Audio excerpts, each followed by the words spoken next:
Bienvenidos a una nueva edición del podcast Economía y Realidad de Colproce. Este día estaremos hablando sobre la publicación del libro Sostenibilidad Fiscal y Evolución de la Deuda Pública en El Salvador. Para esto nos acompaña el doctor René Antonio Hernández Calderón, quien es doctor en Economía por la Universidad de Alcalá. Además, cuenta con una maestría en Análisis Económico y Políticas, en Economía y Desarrollo Económico y graduado cum laude por la UCA. Bienvenido, doctor. ¿Qué tal? Bien, muchas gracias. Gracias por la invitación. No, muchas gracias a usted por acompañarnos. Recientemente, justo este año 2025, la UCA lanzó el libro Sostenibilidad Fiscal y Evolución de la Deuda Pública en El Salvador, y usted siendo el coordinador e investigador principal, ¿verdad? Si gusta, para iniciar, no sé si nos puede comentar un poco sobre los objetivos de esta investigación realizada por la UCA y de la publicación del libro. El libro, que básicamente es un esfuerzo de investigación colectivo de un conjunto de investigadores de la UCA y externos a la UCA, tenía como objetivo fundamental analizar el tema de la deuda pública y además el tema de la sostenibilidad fiscal, que ha sido un tema que ha estado en la palestra de la discusión de política económica por algún tiempo, y pensamos que era el momento de profundizar en el análisis y no solamente profundizar en el diagnóstico, sino que también ofrecer algunas alternativas y propuestas de política para volver de alguna forma sostenible la deuda pública. Entonces, el análisis incluyó, eh,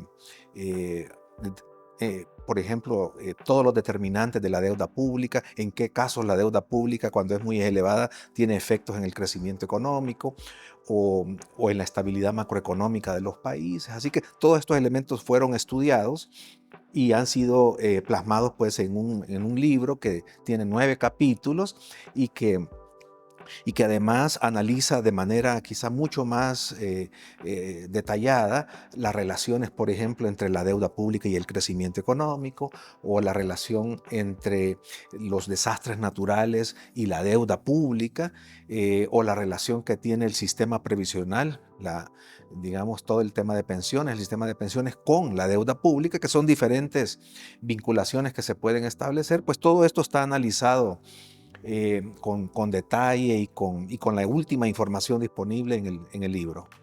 Entiendo, sí. A veces creo que no notamos cómo todas esas cosas van enlazadas, ¿verdad? Eh, bueno, entiendo que el análisis de sostenibilidad de la deuda pública en el país se realizó basado en las últimas 2 décadas, ¿no? Así es. Este tema reviste enormemente la importancia de la discusión sobre la política fiscal. Eh, Recientemente se aprobó el acuerdo de servicio ampliado entre el FMI y el gobierno de El Salvador, ¿no? Háblenos un poco sobre la definición del término sostenibilidad fiscal. Muy bien.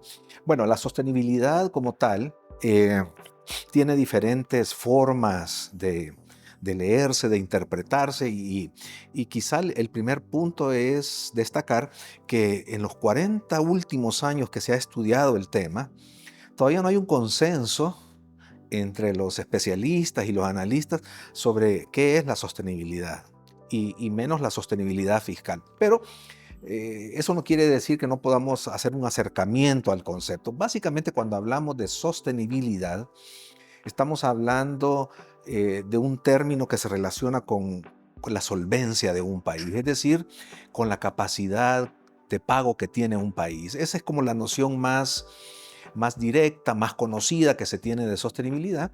Y eso quiere decir que la solvencia le permite a un país contar con los ingresos producto de la recaudación tributaria, contar con los ingresos que permitan financiar un gasto público, un presupuesto del país. En este sentido, ese es el concepto, digamos, más conocido. Pero hay otras definiciones también que son utilizadas y que son mucho más específicas. Por ejemplo, sostenibilidad se puede entender como la capacidad que tiene un país de hacerle frente a todas sus obligaciones crediticias. Otra definición, por ejemplo, se relaciona más con la capacidad del país de enfrentar su deuda externa. e interna. Entonces son diferentes formas de interpretarlo, pero la más conocida es que entendamos la sostenibilidad como la capacidad de pago de un país, como la solvencia de un país para que pueda contar con los recursos suficientes para financiar un gasto sin que esto implique que el país entre en una vorágine de sobreendeudamiento. Hay una noción que ha calado mucho en un periodo reciente, que se relaciona básicamente con la capacidad del país para hacerle frente a todas sus políticas de desarrollo. Es decir, un país es sostenible fiscalmente si tiene capacidad para financiar sus políticas de desarrollo. Si es una política de educación, si es una política de salud, si es una política de inversión en infraestructura. Bueno, entonces, si tiene los recursos para hacer eso, entonces uno puede hablar de que fiscalmente ese país es sostenible. Entiendo. También quisiera que nos hiciera el favor de explicarnos a nuestros seguidores y a las personas de nuestra audiencia eh, qué es el déficit fiscal, el balance primario y cómo esto se relaciona con la sostenibilidad, que ya hablábamos, ¿verdad? Claro. Y con la evolución de la deuda pública de Muy un bien. país. Aquí hay un punto importante y hay unos términos que usted ha utilizado que son precisos y son correctos para comenzar a entender cómo podemos explicar este tema de la sostenibilidad y el tema de la deuda pública en El Salvador y en todos los países en general. Básicamente, todo surge por lo siguiente. Cuando un país no logra tener un nivel de recaudación, es decir, no logra obtener ingresos suficientes para financiar el gasto, eso hace que el país tenga dos opciones para financiar ese gasto. La primera opción es hacer emisión monetaria, que es una política que está descartada en el caso de El Salvador porque es una economía dolarizada, entonces no podemos emitir moneda. Otros países, Costa Rica puede emitir colón costarricense, Honduras puede emitir lempiras, Guatemala puede emitir quetzales, pero El Salvador no puede emitir dólares. Entonces, esa opción está descartada. Y la segunda opción es el endeudamiento. Y el endeudamiento puede ser interno y externo. Entonces, allí es donde entra ya el tema de la deuda, que eh, ante la dolarización, pues el país solo tiene una opción cuando tiene que financiar su gasto o cuando sus ingresos no son suficientes para financiar este gasto. El tema es que siempre en la política fiscal es mucho más fácil eh, gastar, elevar el gasto. Existe un apetito por el gasto que se traduce en empleos públicos, en una mayor presión por el gasto en educación, por el gasto en salud, el gasto en seguridad, el gasto en inversión, etc. Entonces, y esto es natural en todas las economías. Hay algo que se llama la ley de Wagner, que lo que nos dice es que los países que, digamos, enfrentan esta demanda de la población por mejores servicios y por contar con mayor inversión en ciertos rubros del bienestar social. Lo que no ocurre de la misma forma es con los ingresos, porque los ingresos, que dependen fundamentalmente de los impuestos, pues muchas veces están plagados de evasión, tienen elusión, tienen problemas de volatilidad los ingresos fiscales. Entonces, normalmente no pueden crecer con la misma velocidad que crece el gasto. Entonces, los países enfrentan un déficit, que es la diferencia entre ingresos y gastos. Y El Salvador es un país que ha experimentado déficits fiscales crónicos por muchos años. Y eso lo ha obligado, esto no es un fenómeno reciente, y este es quizá uno de los hallazgos importantes del estudio, que el déficit fiscal no es un fenómeno reciente, es un fenómeno que se puede rastrear desde las últimas 2 décadas y que se ha intensificado por diferentes factores coyunturales. Por ejemplo, cuando El Salvador tuvo terremotos, cuando ha tenido tormentas tropicales, cuando ha tenido desastres naturales, cuando tuvo la pandemia. ¿Qué ocurre? Que los ingresos, la recaudación se desploma, los gastos aumentan porque hay que gastar más en médicos, hay que gastar mucho más en medicinas. Entonces los gastos aumentan en una proporción mayor que los ingresos y eso genera un déficit. Y ante la imposibilidad de emitir moneda propia, el país se tiene que endeudar.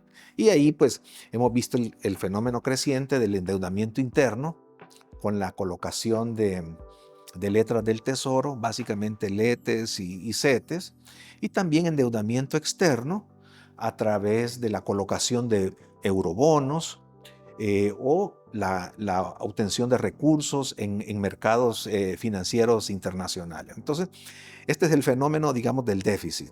Ahora, hay algo más que es importante analizar y es el hecho de que todos estos indicadores, el déficit, el superávit primario, se analizan siempre en forma relativa comparándolo con el PIB.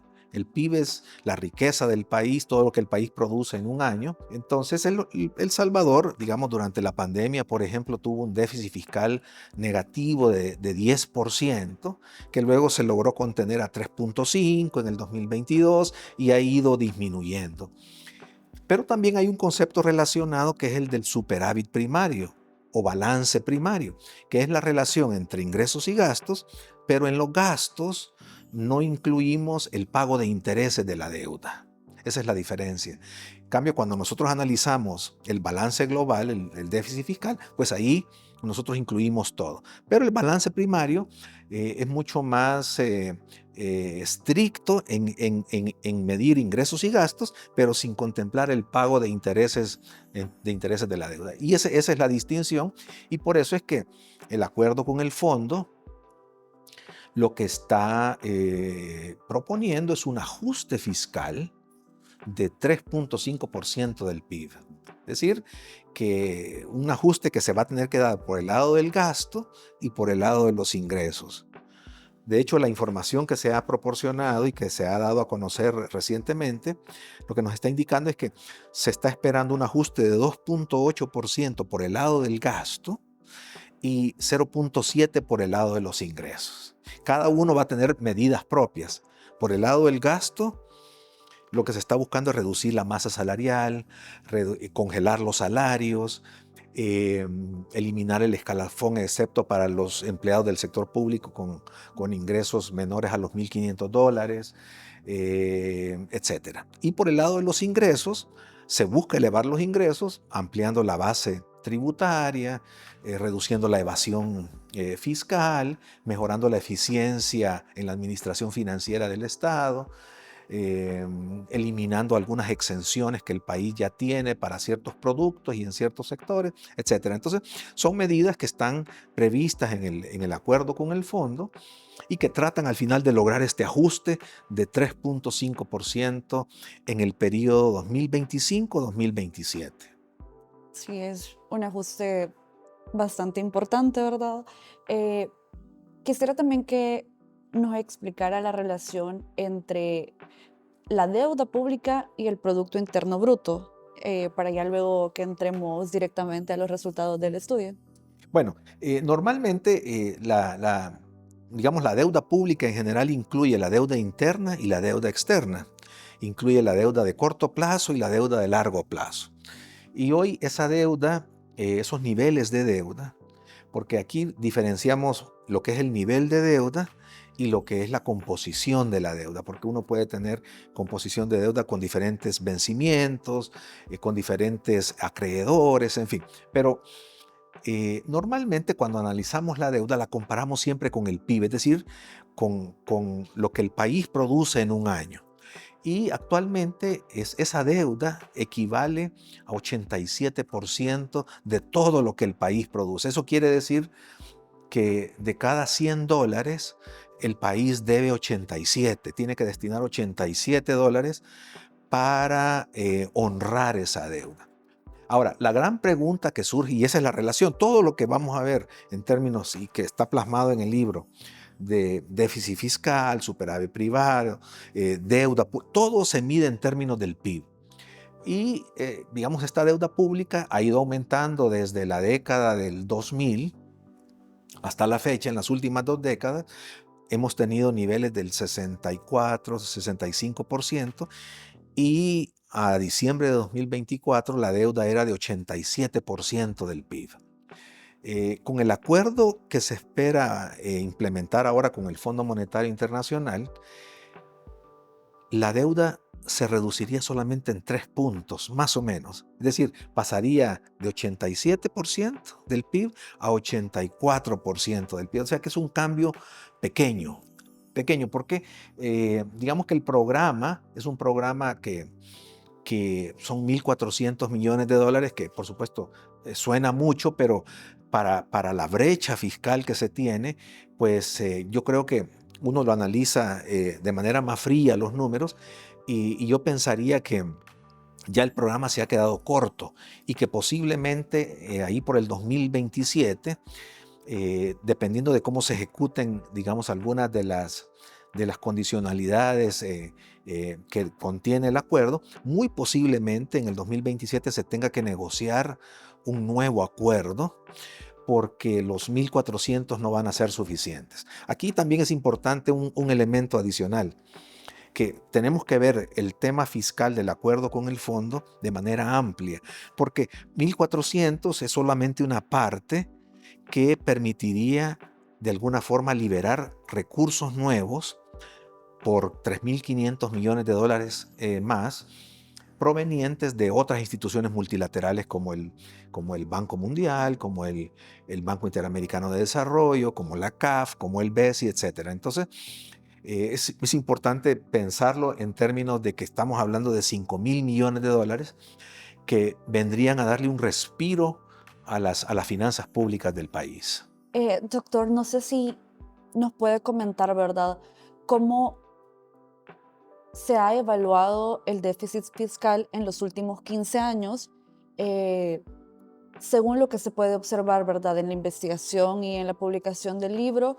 eh, Se ha acrecentado mucho, y qué refleja o qué hallazgos nos muestra este libro. Bueno, lo que nos refleja, el déficit fiscal ha oscilado entre menos 3% hasta el 10% que tuvimos en la pandemia, y luego se ha ido conteniendo en los últimos años. Pero lo que nos está mostrando es que El Salvador es un país propenso a tener déficits fiscales porque tiene niveles de gasto superiores a sus ingresos. Entonces, es un país que ha tenido dificultad para generar superávits primarios. Y cuando los ha generado han sido muy pequeños y por poco tiempo. Entonces, el déficit fiscal básicamente es la explicación de los elevados niveles de deuda que el país tiene. Es decir, si un país, aunque esté creciendo poco, pero su nivel de ingreso es superior al gasto, ese país no va a generar deuda. Y en una economía dolarizada como la de El Salvador, digamos, esta debería ser una consideración particularmente importante. De hecho, todo esto, digamos, uno lo puede entender de la siguiente forma. La deuda como tal, o sea que la deuda se produce porque tenemos un déficit, pero la deuda depende fundamentalmente de 3 variables. Y vamos a ver exactamente a qué nos referimos con eso. La primera variable es lo que ya discutimos hace unos instantes, que es el balance primario, es decir, la relación de ingreso-gasto descontando el pago de intereses. Entonces depende del balance primario. También depende de la tasa de interés real, es decir, la tasa nominal menos la tasa de inflación. Esa es la tasa de interés real. Y el tercer factor, el tercer determinante, es el del crecimiento económico. Y nosotros, si analizamos esto en su conjunto, podemos entonces analizar cómo cambia la deuda en el tiempo. Entonces, podemos pensar lo siguiente, que hay cosas que se pueden hacer para estabilizar los niveles de deuda o reducir la deuda en el tiempo si el país tuviese mejores tasas de crecimiento o mayores tasas de crecimiento. Entonces, los estudios que hemos realizado lo que nos están sugiriendo es lo siguiente, que un país que tiene una tasa de interés real superior a la tasa de crecimiento económico, y una deuda, por ejemplo, en este caso de 87% del PIB, eso lo que nos está mostrando es que la deuda va a crecer más rápidamente que la economía. Y entonces esa brecha no se va a lograr cerrar porque la economía crece demasiado lento. Entonces, El Salvador ciertamente ha estado en una trampa de bajo crecimiento. Y eso le ha impedido también hacerle frente a estos niveles crecientes de deuda. Quizá aquí la pregunta es la siguiente, porque de alguna forma existe siempre esta preocupación de que la deuda aumenta, pero lo que los investigadores nos preguntamos y los economistas hemos estado estudiando por mucho tiempo es si existe un nivel, un umbral, a partir del cual uno puede decir que esa deuda se vuelve riesgosa o se vuelve peligrosa, porque hemos tenido casos como Venezuela, como Grecia, como Ecuador, como Brasil, etcétera, que han tenido niveles de deuda superiores al 100%. Algunos han caído en impago, otros no, pero entonces la pregunta es, ¿será que existe un umbral? ¿Será que existe un nivel a partir del cual uno puede comenzar a preocuparse por la deuda? Bueno, esta pregunta se ha hecho ya en el pasado y instituciones como el mismo Fondo Monetario, el Banco Mundial, han establecido que, de acuerdo a diferentes estudios para muchos países en muchos años, se ha determinado que un país con políticas fiscales débiles o políticas económicas débiles debería tener un nivel de deuda a PIB de 49% o 50% aproximadamente. Si es un país con políticas moderadas, con políticas creíbles, con instituciones y autoridades hacendarias, digamos, eh, creíbles, uno puede pensar que la deuda puede ser un poco mayor, cercana al 60 o el 62%.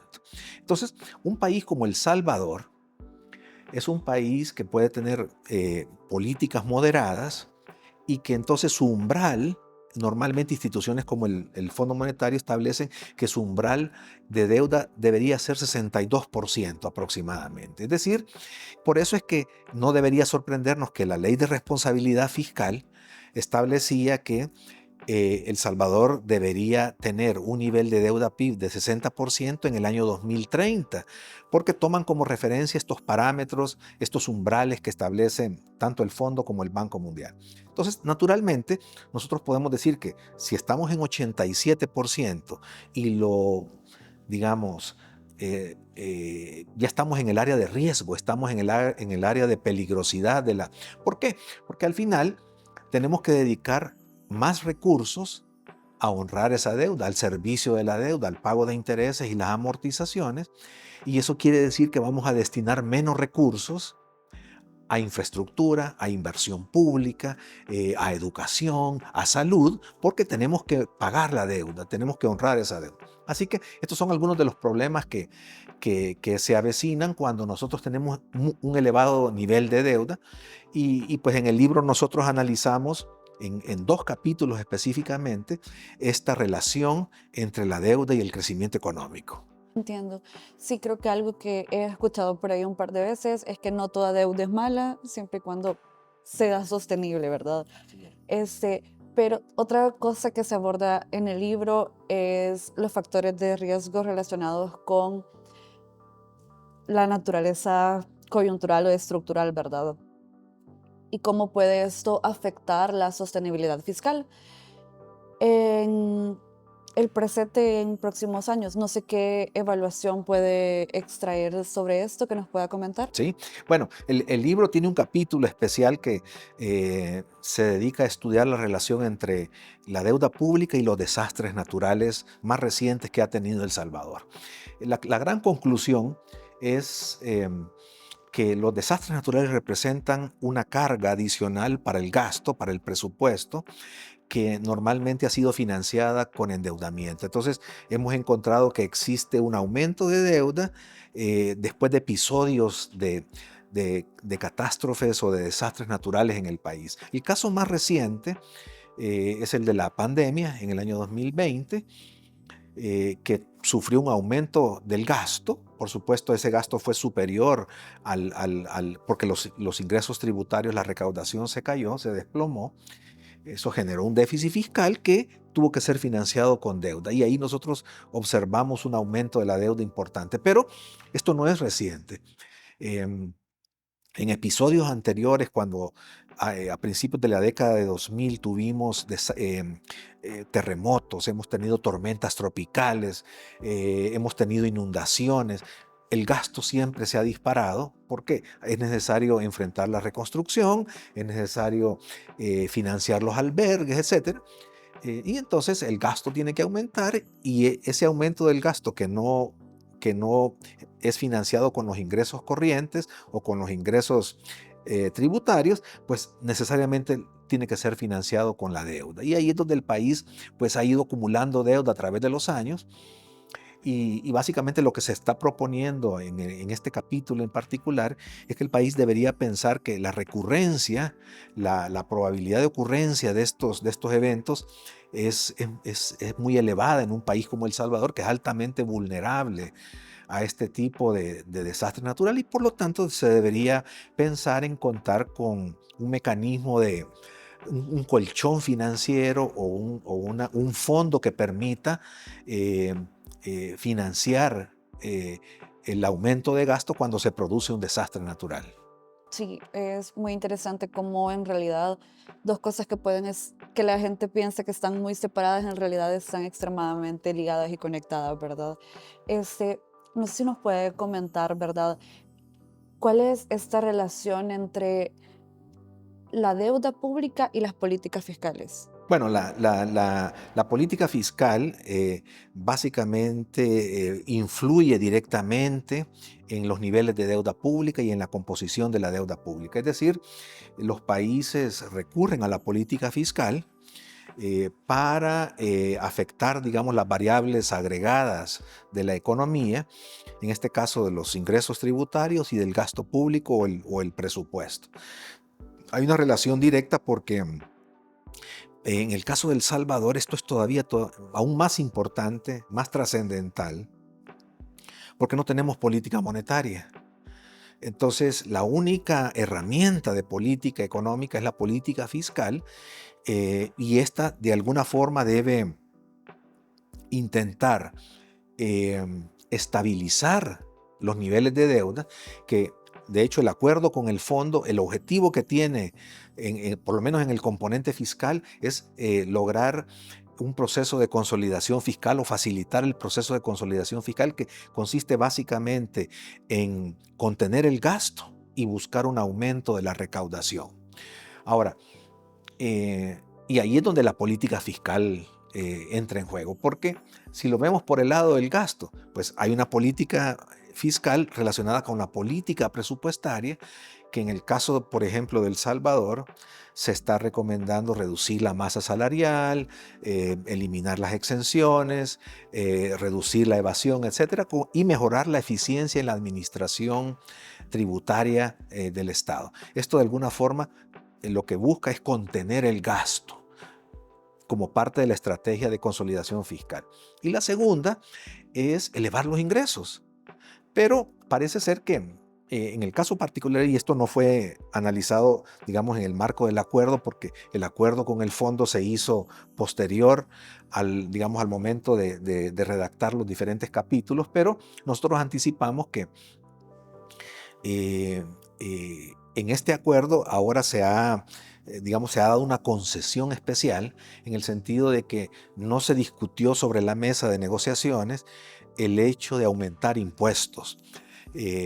Porque esa es una también de recaudar más, elevar los impuestos, ya sea impuestos indirectos o impuestos directos, es una forma de recaudar más y de tener más ingresos para financiar un gasto. Entonces se logran mayores ingresos y una contención del gasto.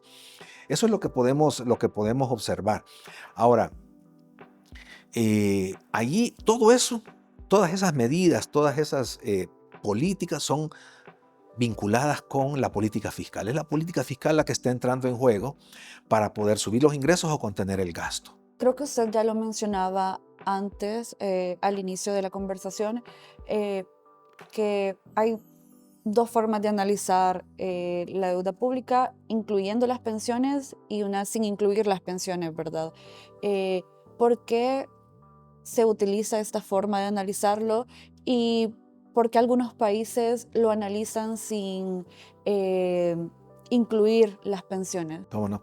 Bueno, esto es una historia básicamente del sistema de pensiones salvadoreño, pero digamos, en síntesis, lo que ha ocurrido es que, como todos sabemos, el sistema de pensiones en El Salvador tiene dos pilares: un sistema público de pensiones y un sistema de ahorro de pensiones. Es decir, la reforma que tuvo el sistema cambió el sistema de reparto, que era un sistema de pensiones colectivos, donde todas digamos, las cotizaciones de los empleados iban a un fondo común que luego se repartía para los jubilados. Esto se cambió a un sistema privado, un sistema de ahorro individual que es administrado por AFPs. Y donde también esto va a un fondo, pero este fondo no está inerte, es un fondo que se invierte en instrumentos de rentabilidad para que ese monto que se tiene de las cotizaciones esté en movimiento y siga creciendo y tenga rentabilidad. Entonces, ¿por qué en algunos casos se mide y en otros casos no? Lo que ocurre es que cuando se hizo el cambio del sistema público al sistema de ahorro previsional, eh, el Estado ya se tenían jubilados y estos jubilados tenían que seguirse pagando, o sea, tenían que pagarle su jubilación, y esta es una deuda que adquirió el Estado. Es decir, el Estado es el que tiene que honrar esa deuda para continuar pagando las pensiones de los jubilados. Entonces, esa es la deuda previsional que está incluida en la deuda pública, es parte de la deuda pública porque el Estado tiene que honrarla. Ahora, ¿por qué se incluye y por qué no se incluye? Hacia, digamos, el 2023 dejó de incluirse porque también se hizo una reforma en diciembre de 2022 en la que desapareció el INPEP, se creó el Instituto Salvadoreño de Pensiones, que es una institución financiera, y por lo tanto, al ser financiera, no entraba en la contabilidad del sector público no financiero. Entonces, por lo tanto, ahí teníamos niveles de deuda de 55%, 56%, pero ya recientemente la deuda previsional ha sido incluida como parte de la deuda pública, como tiene que ser. Y por eso es que ahora ya podemos hablar de que la deuda más o menos representa 20 puntos de toda la deuda pública que el país tiene. Es decir, del 87% de deuda pública con respecto a PIB, 20 puntos más o menos de esa deuda corresponde al sistema de pensiones. Entonces, es importante siempre considerarlo con pensiones y sin pensiones, porque las pensiones es uno de los factores que se han destacado muchísimo en el libro y también ahora en el acuerdo con el fondo, que van a tener que ser objeto de una reforma, de un estudio actuarial que debe estar listo para el año 2026, donde posiblemente y seguramente se van a revisar digamos, las tasas de contribución, se van a revisar las edades de jubilación que se tienen actualmente, porque una de las cosas de la reforma de 2022 más impactantes es que las pensiones aumentaron, especialmente las pensiones mínimas, en un 30%, pero no se tomaron los resguardos para asegurar la viabilidad del sistema en términos financieros y actuariales. Entonces, por eso es que ahora el acuerdo con el fondo le está sugiriendo al gobierno hacer un estudio actuarial donde se revisen los parámetros fundamentales del sistema y hacer una propuesta de reforma integral que le dé sostenibilidad al sistema de pensiones salvadoreño. Por eso es que entonces vamos a encontrar en la estadística la diferencia de deuda con pensiones y sin pensiones. Ambos datos, ¿verdad? Bueno, no sé si nos puede comentar también un poco sobre los principales hallazgos de la investigación que se encuentran en el libro. Bueno, quizá para resumirlo, los principales hallazgos fundamentalmente están orientados a las siguientes líneas de acción. La primera es que se pueden hacer reformas parciales para estabilizar la deuda. Los acuerdos, por ejemplo, el acuerdo en este caso de servicio ampliado con el Fondo Monetario es un paso importante para estabilizar las finanzas públicas del país. Esto ya fue incluso destacado en el libro desde antes que se aprobara el acuerdo con el fondo.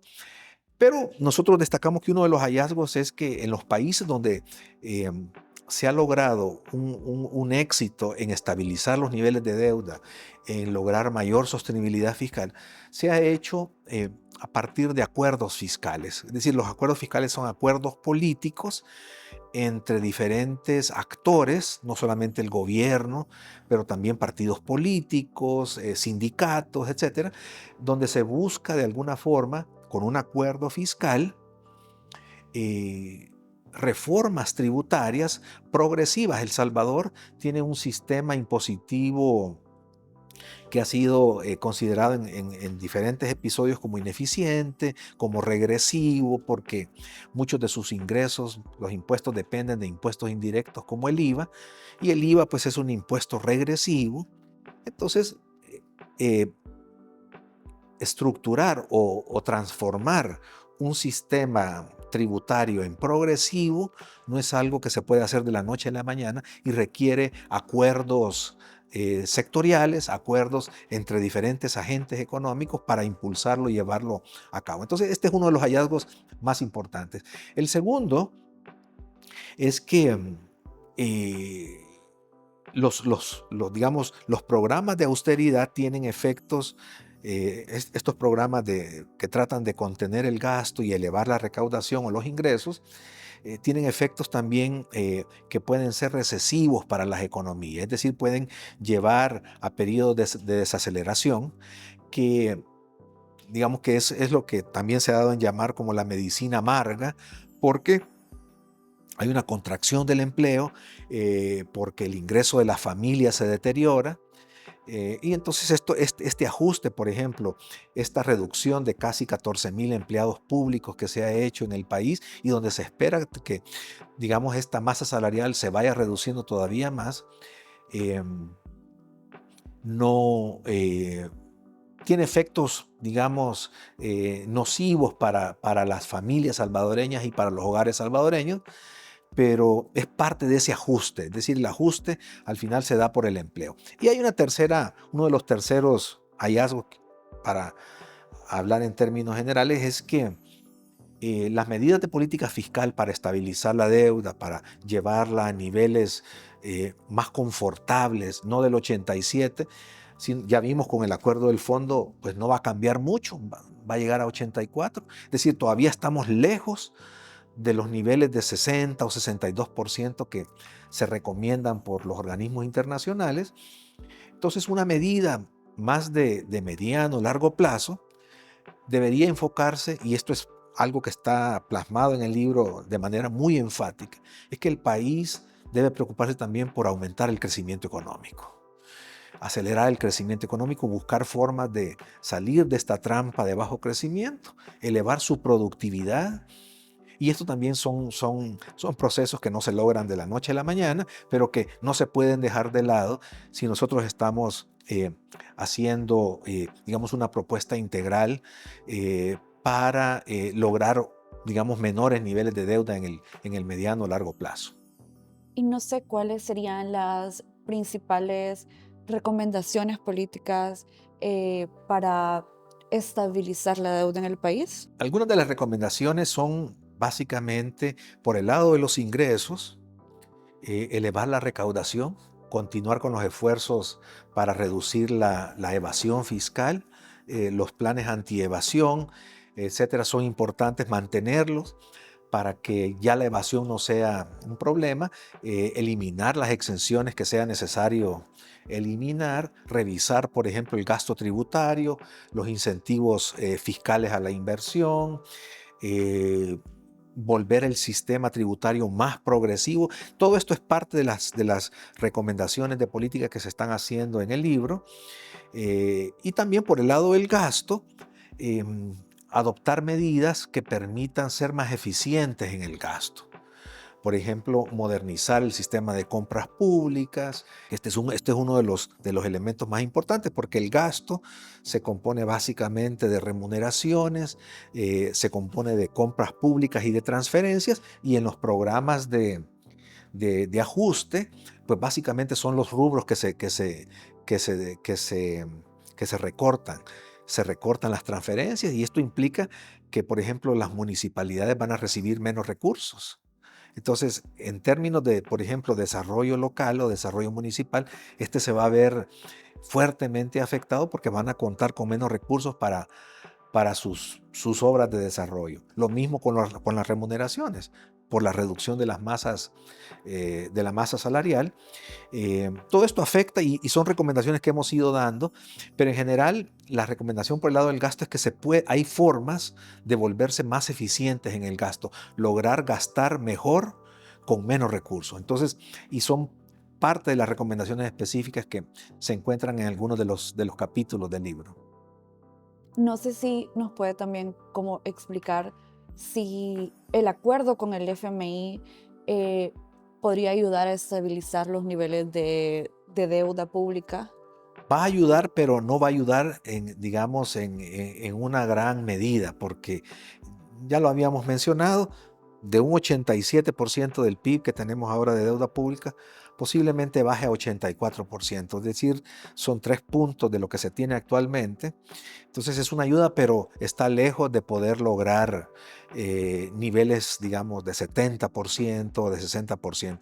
De hecho, algunos escenarios donde se proyectan niveles de deuda no ven posible que los niveles de deuda se estabilicen más allá del año 2030. Es decir, de este año, del 2025 al 2030, todavía podemos esperar niveles de deuda muy altos y ahí también depende del crecimiento económico, nuevamente, porque, digamos, no estamos ajenos y el crecimiento económico depende, en el caso de El Salvador, de otras variables. Por ejemplo, la economía salvadoreña está fuertemente vinculada con la economía estadounidense. Si Estados Unidos entra en recesión, El Salvador también puede entrar en recesión o en desaceleración en su caso, pero también si las deportaciones masivas se concretan, eso quiere decir que va a tener un impacto en las remesas, y El Salvador es un país donde las remesas representan 25% del PIB. Entonces, todo esto va a tener efecto, pero asumiendo que la economía tiene un crecimiento moderado, el acuerdo con el fondo no va a lograr reducir dramáticamente ese nivel de deuda y se tienen que hacer otros esfuerzos adicionales para contener el crecimiento de la deuda y estabilizarla a niveles del 70%, pero esto podría lograrse, digamos, en un mediano plazo, no inmediatamente. Por eso yo mencionaba que al finalizar el acuerdo de 40 meses con el fondo actualmente, casi que cuando finalice se va a tener que negociar necesariamente un nuevo acuerdo para darle seguimiento a algunas de las medidas o algunas de las reformas estructurales que se iniciaron en la primera fase de este acuerdo. Para finalizar, doctor, ¿nos puede comentar dónde nuestras audiencias pueden adquirir el libro? ¿Cómo no? Bueno, el libro se puede adquirir directamente en la librería de la UCA, porque es una publicación de UCA Editores, la editorial de la universidad.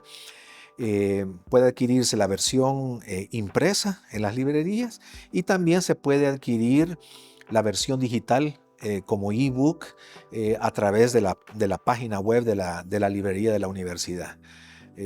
Así que está disponible para todos y digamos, se ha hecho un tiraje, una impresión importante, así que pueden ir a adquirirlo a la brevedad posible, porque se está agotando. Sí, el tema es muy interesante y creo que a nuestras audiencias le va a interesar mucho adquirir el libro. Bueno, muchas gracias, doctor, por habernos acompañado y por compartir algunos de los hallazgos en esta investigación que se hizo junto a la universidad, ¿verdad? Les pedimos a nuestros seguidores, ¿verdad?, que comenten sobre el tema en nuestra sección de comentarios y que también nos comenten qué les gustaría que abordáramos en el país o cómo ven las proyecciones, ¿verdad?, de país. Eh, Les invitamos también a estar pendientes, ¿verdad?, de la próxima edición de el podcast de Colproce, Economía y Realidad. Muchas gracias por vernos.